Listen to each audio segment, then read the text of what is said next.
Vamos abrir a nossa Bíblia no livro de Timóteo, ou melhor, antes de abrir lá em Timóteo, abra em Atos capítulo 16, Atos capítulo de número 16. Missões mundiais trouxe a campanha, um tema fantástico que nós vamos estar trabalhando esse trimestre. O tema é Viva o Poder de Transformar. Eu vou repetir o tema da campanha de missões mundiais. Viva o poder de transformar. Irmãos, que tema maravilhoso para nós trabalharmos esse período. Missões mundiais está chamando a igreja para viver o poder que transforma. Se tem um momento na história da humanidade que a igreja precisa viver esse poder, não tenho dúvida nenhuma, é hoje. Deus nos chama para transformarmos. Deus nos chama para sermos agentes de transformação. Eu disse numa das últimas mensagens que eu preguei aqui, que há 3 tipos de pessoas. Aquelas que fazem as coisas acontecerem, aquelas que assistem as coisas acontecerem, e aquelas que nem sabem o que está acontecendo. É assim ou não é? Que em nome de Jesus, que você seja um agente de transformação, que você receba o poder do alto para transformar essa sociedade corrupta, transformar esta família, transformar a sua casa, que a mudança começa em você, meu irmão e minha irmã. Amém? Uma mudança, uma transformação, uma vida abençoada, uma vida abundante, porque Jesus veio para isso. João 10:10 diz que Ele veio para nos dar vida e vida em vida abundante. Nós temos um Deus que é abundante, nós temos um Deus que tem prazer em abençoar o justo. Amém? Que em nome de Jesus, que em 2021, apesar desta crise que passa a humanidade, apesar desse desespero de muitas pessoas, você possa ser um agente de transformação, alguém que confia no seu Senhor, alguém que possa fazer a diferença. Uma das coisas que os psicólogos falam das pessoas que são felizes são aquelas que têm propósitos, aquelas que têm objetivos, aquelas que têm sonhos, aquelas que têm planos, aquelas que têm visões. Que você seja uma pessoa visionária, uma pessoa cheia de sonhos, uma pessoa de objetivos e metas para transformar. Amém? Porque você é a luz do mundo e o sal da terra. Deus não te chama para a mediocridade, Deus não te chama para viver nas trevas, Deus te chama para ser a luz. Que em 2021 nós possamos ser agentes que vivam o poder de transformar. E o exemplo, pessoas que transformam, são pessoas de coragem e fé. E o texto base que nós já vamos ver, está lá em 2 Timóteo, mas vamos começar com o exemplo do próprio Timóteo. Timóteo foi alguém que Deus usou para transformar. Em Atos capítulo 16, é a primeira vez que nós vemos falar de Timóteo. Atos capítulo 16, nós vemos ali o médico amado, Lucas, registrando o primeiro contato que Paulo tem com Timóteo, falando para nós a origem desse pastor, missionário. Atos capítulo 16, verso 1, diz assim: chegou também a Derbe e a Listra, havia um discípulo chamado, qual o nome? Muito bem, o filho de uma judia crente, mas de pai grego. O que Lucas está querendo deixar claro aqui para nós? Está querendo dizer o seguinte: a mãe de Timóteo é crente, papai não é. Papai não é, papai é grego. Grego, eles adoravam a vários deuses, eram politeístas, tinham várias divindades. Então, a casa estava dividida, mas a mamãe aqui conseguiu transmitir a fé para o seu filho, Timóteo. Eu não sei quantos de vocês moram em casas divididas assim também. mas em nome de Jesus, que assim como mamãe de Timóteo conseguiu transmitir a sua fé ao seu filho, você também possa ser usado por Deus para transmitir a sua fé. Timóteo morava em Listra, em Derbe, e a Listra é uma região da Ásia Menor. Diz o texto, verso 2, dele davam bom testemunho os irmãos em Listra e Icônio. Quis Paulo que ele fosse em sua companhia, e por isso circuncidou, por causa dos judeus daqueles lugares, pois todos sabiam que o seu pai era grego.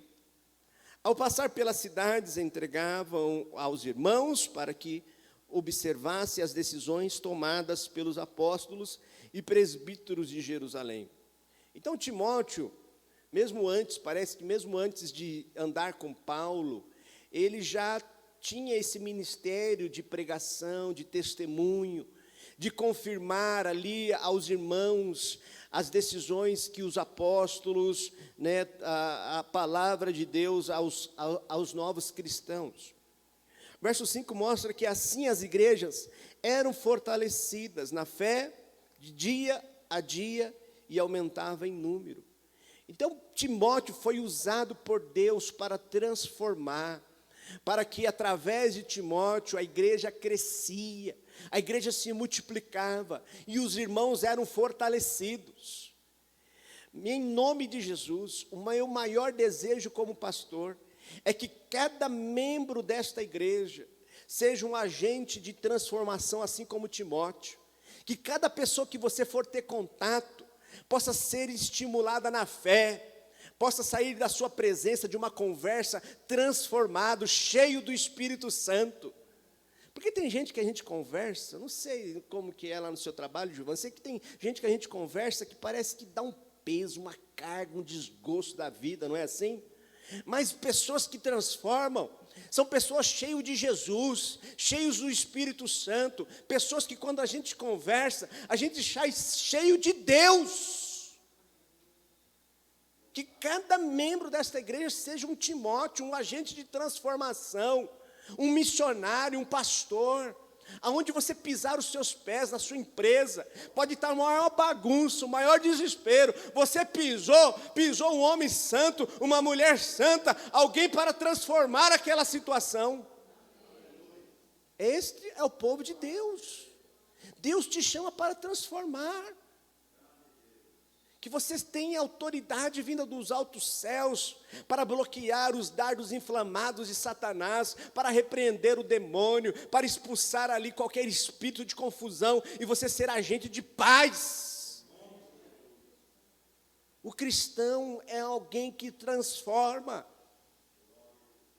e para o melhor, não para o pior. Mas vamos ver aqui o texto base, o texto que é da nossa campanha, 2 Timóteo, capítulo de número 1.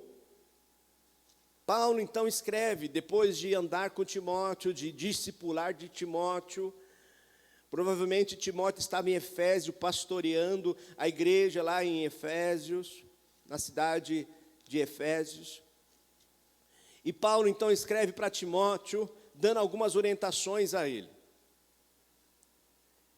E no verso 3, capítulo 2, diz assim, capítulo 1, verso 3, de segunda carta do apóstolo Paulo a Timóteo, ele diz: dou graças a Deus, a quem desde os meus antepassados sirvo com consciência pura, porque sem cessar me lembro de ti nas minhas orações, noite e dia. Noite e dia. Em outro momento falaremos desta questão da oração, que é tão importante termos uma vida de oração, de noite e de dia. Verso 4, lembrando das tuas lágrimas, estou ansioso por ver-te, para que eu transborde de alegria. Olha que coisa boa, né? Coisa boa é você estar junto com o povo de Deus e ter alegria no relacionamento. Sabe que tem gente que está curtindo esse momento virtual? Sabe por quê? Porque não gosta de estar no meio de gente. Já não gostava antes. Né? Já não gostava antes. Já não tinha relacionamento com ninguém antes. Está adorando esse momento virtual. Mas a vida cristã, queridos irmãos, é de relacionamento. Paulo está dizendo assim: quero ver-te para transbordar de alegria. Meus irmãos, se você vive uma vida isolada, uma vida individualista, uma vida sombria, você terminar o final da sua vida sozinho, é a coisa mais triste. Mais triste. Deus te criou para fazer relacionamentos, para viver em comunidade, para ter amizades. E se tem um lugar bom de termos amigos, é na igreja do Senhor Jesus. E eu sou muito feliz porque aqui eu tenho uma família, muitos amigos, muitos irmãos. Se a equipe de louvor estivesse aqui, a gente ia cantar aquele tributo a Jeová, né? Amigos, irmãos, mas é isso aí. Verso de número 5 diz assim: pela recordação que guardo da tua fé, sem fingimento, a mesma que primeiro habitou em tua avó Lóide e em tua mãe Eunice, e estou certo de que também em ti. Por esta razão, pois te admoesto, que reavives o dom de Deus que há em ti, pela imposição das minhas mãos, porque Deus não nos tem dado espírito de covardia, mas de poder, de amor e de moderação. Irmãos, porque Deus não nos tem dado espírito de covardia. A palavra covardia aí no grego é deilia, que significa timidez, medo e covardia. Ter medo é algo natural da humanidade. Ele pode ser útil para nos afastar dos predadores, mas também pode ser um grande inimigo. O medo pode ser bom para evitarmos situações que nos coloquem em risco, em perigo, mas ele também, o medo exagerado, também pode colocar-nos, paralisar a nossa vida. O medo, ele é um grande inimigo quando nos deixamos ser dominados por ele. Se você está cheio de medo, sua vida fica paralisada. Agora pense um pouco sobre isso. Todo mundo tem algum medo secreto, algum medo lá no íntimo. Alguns, talvez você tenha medo que ninguém vai te amar. Talvez o medo de ter a sua vida não seja tão importante como para que alguém te note. Você pode ter medo de morrer sozinho, outros podem ter medo que nunca encontraram o amor verdadeiro. Você pode ter medo que as pessoas te rejeitem se elas realmente souberem quem você realmente é. Medo, ele geralmente chega quando algo sai do nosso controle, daquilo que estamos acostumados, quando a nossa rotina é quebrada, quando você estava esperando algo e aquilo não aconteceu. Geralmente o medo bate nesses momentos. E se tem um momento que a nossa humanidade está com medo, sem sombra de dúvida, é hoje devido a esta pandemia. Diante de situações que saem da aparência do nosso controle, ou exige de você um ajustamento, lembre-se, preste atenção, nada está fora do controle de Deus. Nada está fora do controle de Deus, nem mesmo os momentos que você sofre, nem mesmo os seus sofrimentos, tudo está debaixo do controle de Deus. Paulo vai escrever no verso 8, não te envergonhes, portanto, do testemunho de nosso Senhor, nem do seu encarcerado, nem quem sou eu, pelo contrário, participa comigo dos sofrimentos, a favor do Evangelho, segundo o poder de Deus. Nem o momento que você está sofrendo, Deus perdeu o controle. Deus continua sendo Deus. Lembre-se disso. Em 2 Coríntios 4, Paulo diz no verso 17, porque a nossa leve e momentânea tribulação produz para nós eterno peso de glória acima de qualquer comparação, não atentando nós nas coisas que se veem, mas nas que não se veem, porque as que se veem são temporais e as que não se veem são eternas. Você cristão, você crente, Nós não vivemos apenas por vista, mas vivemos por fé. Nós não vivemos apenas pelo laudo médico, nós não vivemos apenas por aquilo que os cientistas dizem, nós não vivemos apenas por aquilo que nós estamos enxergando, mas nós vivemos por fé. Pessoas que vivem o poder de transformar, elas veem aquilo que as pessoas não veem. Elas enxergam aquele filho drogado em uma pessoa santa. Ela enxerga aquele marido alcoólatra em um homem transformado. Ela enxerga aquela esposa má em uma mulher santa, uma mulher transformada. Aonde o mundo não consegue enxergar, pela fé, o povo de Deus consegue ver a transformação que há no nome de Jesus. Pela fé, vivemos pela fé. O pastor Davi Gomes, já falecido, ele foi diretor de missões. Certa vez ele tem uma pregação gravada dele dizendo que um missionário, alguém chamado, um missionário, aqueles que gostariam de viver o poder de transformar através da vida de ser um missionário, precisaria esse indivíduo ter 3 Cs. 3 Cs. Ele dizia então que o primeiro ser, para que você seja uma pessoa que viva o poder de transformar, precisa ser crente. Primeiro de tudo, para ser missionário, você precisa ser crente. Para ser uma pessoa que vive o poder de transformar, você precisa ser crente. Ser crente. Não quer dizer que você precisa ser membro da igreja, porque é bem verdade que tem muito membro de igreja que às vezes nem crente é. É ou não é? Tem muita gente que vai na igreja, mas que sai do portão para fora, vive uma vida de um verdadeiro demônio, atazanando a vida de muita gente. Conhece gente assim? Misericórdia, misericórdia. Então, para viver a vida de transformação, a pessoa tem que ser crente. Segundo, ele dizia, o segundo C, além de ser crente, tem que ser convertido. Tem que ser convertido, porque tem muita gente que é convencido que está no pecado, convencido que está fazendo bobagem, convencido que é salvo, está convencido, mas não se converteu ainda. Gente, nós precisamos diariamente viver a questão da conversão. A conversão é uma atitude diária. Paulo, escrevendo em Efésios, vai dizer que nós precisamos despir-se constantemente do velho homem e revestirmos do novo. Nós não podemos nos acostumar com a vida de crente. Não podemos nos acostumar com a vida religiosa. A sua vida ainda não chegou naquilo que Deus gostaria que você fosse. Mas graças a Deus que você já não é mais aquela pessoa que começou a jornada, amém? Amém? Sim ou não? Então, precisamos diariamente se converter dos nossos maus caminhos. Vem um pensamento pecaminoso, limpe da sua mente, limpe do seu coração, examine a sua vida.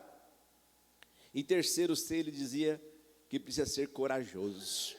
Alguém para viver a vida de poder de transformar, precisa ser corajoso. Porque, irmãos, as pessoas não gostam de mudanças. As pessoas não gostam de sair da sua situação. Veja o caso do povo que saiu do Egito. Estava ali, Deus os libertou, deixou de ser escravo, mas continuamente reclamavam, murmuravam, olhavam para o passado.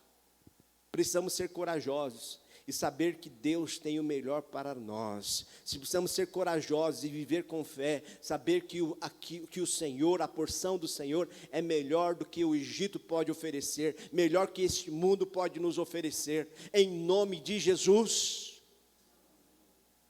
Paulo se recorda que a fé de Timóteo era uma fé sem fingimento. Olha o verso 5. Recordo-me, que a sua fé, da tua fé sem fingimento. Se ele fala que a fé de Timóteo era uma fé sem fingimento, ele está nos insinuando, nos dizendo que é possível ter pessoas que vivem uma fé fingida. Sim ou não? Claro que sim. Claro que sim.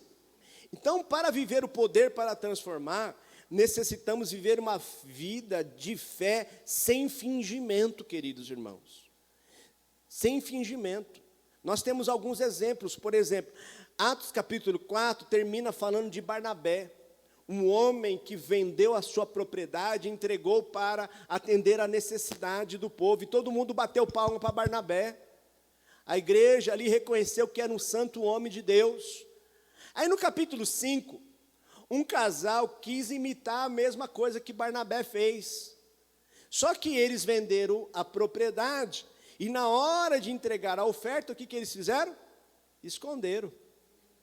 E foram entregar uma porção da oferta.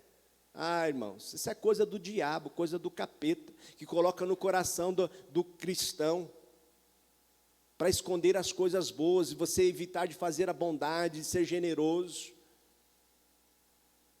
E ali eles foram tentar enganar a igreja. Você pode enganar o pastor, você pode enganar o seu marido, enganar a sua esposa, enganar os seus filhos, né? Você pode enganar os seus pais, mas a Deus ninguém engana. Que em nome de Jesus possamos ser sinceros na nossa fé, possamos ser sinceros naquilo que nós estamos fazendo. Eu disse uma frase na última pregação, que você só acredita verdadeiramente na Bíblia, naquilo que você obedece, naquilo que você pratica. O restante, você acha que acredita, mas, sinceramente, não acredita. A gente só acredita naquilo que a gente põe em prática. Paulo está dizendo aqui que Timóteo era alguém que vivia uma fé sem fingimento. Outro exemplo, lá em João capítulo 12, Jesus está ali deitado, Maria chega com um bálsamo, chega com um perfume caríssimo, unge o Senhor com aquele bálsamo, com aquele perfume, e ali tem um discípulo chamado Judas, e ele diz assim, não, mas esse perfume, conforme diz Marcos capítulo 14, verso 5, valia 300 denários. Você sabe o que um denário? Se você fosse um trabalhador braçal, alguém que trabalhava na roça, depois que você terminasse o seu trabalho, você recebia um denário. 300 denários, aquele perfume valia 300 denários. Era um salário de um ano inteiro praticamente. E aquela mulher chegou com aquele salário de um ano inteiro e entregou-se diante de Jesus. Aí, o apóstolo, o discípulo, né, ali, Judas, diz assim, mas poderia ter usado esses 300 denários, esse um ano de salário e ajudar os pobres. Você acha que Judas estava interessado em ajudar os pobres? Queridos irmãos, carnalidade mascarada por uma espiritualidade. Há muito crente carnal aí se investindo, se enrustindo de espiritualidade. Vamos ajudar os pobres. A intenção dele era levar uma moeda. Tomemos muito cuidado com a fé falsa, fingida. Tomamos muito cuidado nesse tempo. Esta falsa máscara leva a fazer juízo das coisas das pessoas, né? O que você faria com um ano de salário? Aquela mulher desejou entregar a Jesus. E você? O que você faria com um ano de salário? Se você recebesse, se você tivesse assim. Essa falsa máscara leva a fazer juízo das coisas das pessoas. Mas quem colocou Judas como juiz do ato de Maria? Quem foi que colocou Judas para ficar julgando o que Maria fazia ou não fazia com o seu dinheiro, com o seu recurso? Ele não era nem parente da Maria. O dinheiro era dela, o recurso era dela. Nós temos que tomar muito cuidado para não fazermos juízo das pessoas. Porque, primeiro, você não é Deus. Você não sabe todo o cenário. Tomamos muito cuidado quando a gente faz juízo. a gente critica, a gente fala alguma coisa. Você não é Deus. Você não está na mente das pessoas, não sabe o que as pessoas pensam. E olha, uma coisa que eu aprendi alguns anos atrás. Deus falou ao meu coração. Ele disse: Márcio, eu sou Deus, eu sei o que as pessoas pensam. Você não é Deus. Pare de ficar querendo saber o que as pessoas pensam.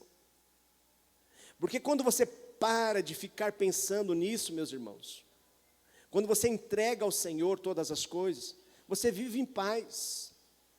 Pare de querer achar o que as pessoas estão pensando de você. Pare de querer ficar achando o que as pessoas estão pensando. Você não é Deus. Viva a sua vida, viva o seu relacionamento com Deus. Amém? Estão entendendo, sim ou não? Amém. Judas aqui é maledicente. A maledicência é disfarçada, pois é uma fala de indignação santa das outras pessoas. O maledicente, ele é um assassino e destrói relacionamentos, amizades e casamentos. Mas em nome de Jesus, que nós possamos viver uma fé sem fingimento, para viver uma vida poderosa, uma vida cheia do Espírito Santo, uma vida pronta para transformar. Paulo, para nós terminarmos aqui, diz no verso de número 6, duas lições importantes. Por esta razão, pois, te admoesto que reavivas o dom de Deus. A primeira é, nós devemos viver um avivamento contínuo na nossa vida. A experiência que você teve com Deus há 10 anos atrás não serve mais para hoje, irmãos. Aquele arrepio, aquele dia que você estava cheio de alegria, há 15, há 30 dias atrás, não serve mais para o dia de hoje. Nós temos que viver uma fé autêntica, uma vida cheia do Espírito, uma vida de avivamento continuamente. Você deve buscar reavivar o seu dom, reavivar a fé, reavivar a presença de Deus na sua vida constantemente. Devemos ir à fonte todos os dias, ao levantar-se, ao deitarmos, devemos buscar a Deus constantemente, diariamente, todos os dias. Todos os dias devemos estar cheios do Espírito Santo. E a segunda lição que mostra para nós aqui, é que o dom, olha só, reavivas o dom de Deus que há em ti, pela imposição das minhas mãos. O dom de Deus, ele é sempre confirmado pela igreja, na comunidade que você está inserido. Por isso temos que ter muito cuidado com quem nós elegemos como líderes.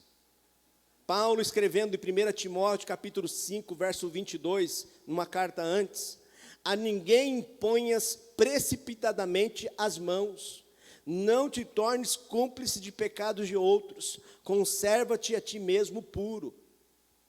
Temos que tomar muito cuidado, porque é a igreja que elege a sua liderança, a igreja que confirma os dons. E como nós sabemos o nosso dom, vai testando, vai procurando lugares para você trabalhar. Se eu começasse a cantar aqui, os irmãos iam saber que esse não é meu dom. E com certeza os irmãos iam falar para mim, ou iam fazer cara feia para mim. O dom, ele é confirmado com a igreja. É confirmado. E nós, como igreja, temos que tomar muito cuidado com quem nós colocamos na liderança. Missionário Tim, esteve aqui há uns 2 anos atrás. Eu lembro, nós estávamos na casa da irmã Socorro. Ele falou uma frase que eu não esqueço nunca. Ele disse: a igreja é um hospital. E nós recebemos pessoas doentes constantemente. E assim deve ser. A igreja deve tratar esses doentes, deve cuidar deles. Mas o grande problema é quando a igreja recebe esses doentes e coloca os doentes na liderança. Aí começa a machucar as pessoas, começa a criticar, começa a falar, fazer fofoca, começa a machucar os irmãos. E começa a colocar pessoas para fora da igreja. E se nós temos hoje um grande grupo de pessoas afastadas, sem sombra de dúvidas, um causador disso são aqueles líderes doentes. Então nós temos que tomar muito cuidado, porque o dom ele é confirmado com a imposição de mãos, e a igreja que confirma, a igreja que levanta. Então, como o Tim disse, tomemos cuidado quem nós colocamos na liderança, porque nós podemos ajudar a ter vidas transformadas, ou ajudar pessoas a estarem feridas e machucadas. Eu sou muito feliz porque em primeira Igreja Batista em Cidade Júlia, cheguei aqui, e nós temos uma liderança madura, irmãos maduros, experientes, muitos já com cabeça branca, louvado seja Deus, porque isso mostra maturidade, saúde da igreja, não é? Que Deus continue nos dando essa sabedoria para vivermos uma vida cheia de poder, para transformar, que a cada dia, como Timóteo ajudou a crescer a igreja, esta igreja possa crescer, que você seja um Timóteo, possa ganhar muitas almas, possa ajudar pessoas a caminhar na fé a cada dia. Vamos orar? Pai, obrigado, Senhor. Obrigado, Senhor, porque o Senhor separa o seu povo, a sua nação. Obrigado, Senhor, porque aqui estão irmãos e irmãs que um dia o Senhor chamou para viver o poder de transformar. Que hoje, ó Deus, eles possam ver esse poder em ação, na vida de um filho, na vida de um marido, na vida da sua vizinhança, que eles possam orar e doentes serem curados, que eles possam orar e vidas serem libertas, que eles possam orar, possam testemunhar, possam pregar, possam ter ações de compaixão. Ó Deus, em nome de Jesus, ajuda-nos, ó Deus, a viver esse poder diariamente, constantemente. Ajuda-nos a viver uma vida, uma fé cheia da Tua presença, cheio do Seu Santo Espírito, que nós viemos ser crentes de verdade, viemos ser convertidos, viemos ser corajosos, ó Deus. Não nos deixe temerosos diante deste mal, mas que nós possamos confiar que o Senhor não perdeu o controle e que esta peste, que essa pandemia está no controle do Senhor. E é no nome de Jesus que nós oramos, e que o amor de Deus o Pai, a graça salvadora de Jesus Cristo e as doces consolações do seu Santo Espírito seja com esta igreja hoje e sempre. Amém, amém. Deus abençoe, vão em paz.